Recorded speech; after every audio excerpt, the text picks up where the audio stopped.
कुदरत ने मुझे ही अपनी अनेक नेमतों से नवाजा है। पहाड़ों, चश्मों, फलों, फूलों, वृक्ष बेलों का अनंत खजाना दिया है मुझे।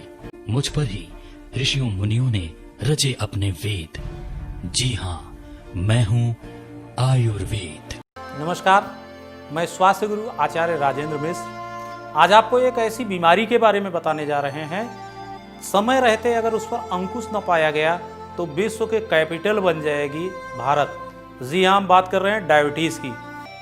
डायबिटीज़ अगर किसी व्यक्ति को हो जाता है तो दो तरह का होता है, या तो उसके आनुवंशिक डायबिटीज़ जेनेटिक पेरेंट्स को थी तब हुआ है, इसको टाइप 1 डायबिटीज़ कहते हैं। और अगर लाइफ स्टाइल के डिसऑर्डर होने के कारण एकाएक किसी व्यक्ति में हुआ है, इसको टाइप 2 डायबिटीज़ कहते हैं।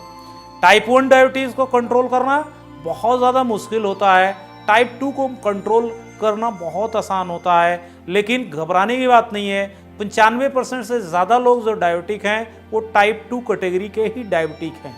शुगर को अगर समय रहते न नियंत्रित किया गया, इसके बहुत सारे घातक परिणाम हो सकते हैं, जैसे किडनी का डिसऑर्डर होना, किडनी का फेल होना, किडनी के डायलिसिस, उसके बाद ट्रांसप्लांट होने जैसी पोजीशन मैक्सिमम डायबिटिक पेशेंट्स को आती है। शुगर के लगातार रहने से आपका लीवर डैमेज हो सकता है, लीवर डिसऑर्डर हो सकता है, आँखों की रोशनी आपकी जा सकती है।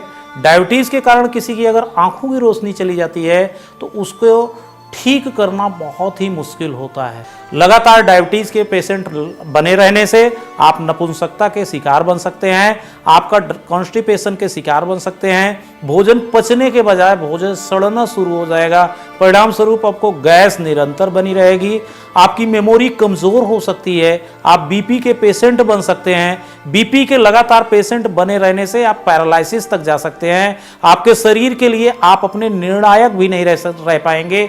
आपके परिवार वाले निर्णय लेंगे क्या खिलाया जाए, कब उठाया जाए, कब वॉशरूम लगाया जाए, कब वॉशरूम भिजवाया जाए। इन सारी चीज़ों को अगर आप डायबिटीज़ को समय रहते नियंत्रण नहीं करते हैं, इन स्थितियों से गुजरना पड़ सकता है। कहीं ऐसा ना हो कि देर हो जाए और आप डायबिटीज़ को समय रहते नियंत्रित ना कर पाएं।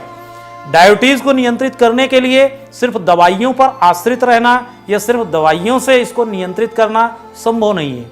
इसके साथ आपको कुछ एक अपने खान पान में परिवर्तन लाना पड़ेगा। इसके साथ साथ आपको कुछ एक ऐसी चीज़ें भोजन में सम्मिलित करनी पड़ेगी जो आपके लिए बहुत ज़्यादा अनकन्वीनियंट हो सकती है।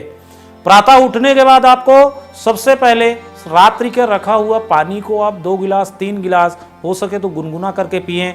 इससे हमारे मुंह में लार ग्रंथियां जो एल्कलाइन बनाई होती हैं वो हमारे आमाशय में चली जाती हैं। इससे पाचन भी व्यवस्थित रहता है और इससे हमारे डायबिटीज़ को भी कंट्रोल करने में कुछ एक सहयोग मिलता है। हमारी संस्था ने एक ऐसी औषधि बनाई है जिसका नाम है ADR36। ADR36 एक ऐसी दवाई है जो अगर कोई व्यक्ति प्री डायबिटिक है वो इसको इस्तेमाल कर लेता है तो वो डायबिटीज होने से बच जाएगा। शुगर का उपचार ADR एवं प्राकृतिक आहार। कुछ लोगों के दिमाग में बैठा हुआ है कि अगर हम आयुर्वेद में जाते हैं तो ये देर में काम करता है। आयुर्वेद पहले देर में काम करता था, समय के साथ साथ विज्ञान के एडवांस होने के बाद आज आयुर्वेद क्विक परिणाम देने लगा है। आज आयुर्वेद अंग्रेजी दवाइयों से भी ज़्यादा तेजी से परिणाम देने लगा है। जो भी आयुर्वेद में उपयोगी, जैसे डायबिटीज़ के लिए जो भी उपयोगी चीज़ें हैं, उन उपयोगी जो हर्ब्स हैं, उन हर्ब्स के एक्सट्रैक्ट को निकाल करके ये ADR36 टैबलेट को बनाया गया है। इसके किसी भी तरह का कोई घातक परिणाम नहीं है। आयुर्वेद का सबसे बड़ा लाभ है कि आप एक किसी रोग को दूर करने के लिए औषधि लेते हैं, आपके बॉडी में और जितनी तरह के विकार हैं और जितनी तरह के रोग बनने की चांसेस हैं उनको भी ये जड़ से उखाड़ फेंकता है। शुगर का उपचार ADR एवं प्राकृतिक आहार। ADR36 टैबलेट को अपना करके डायबिटीज को हमेशा के लिए बाय बाय बोले। आयुर्वेद अपनाओ, जीवन को निरोगी बनाओ। आयुर्वेद एक वरदान है जिसका नाम है ADR36 जो आपको डायबिटीज से मुक्त कर देगी।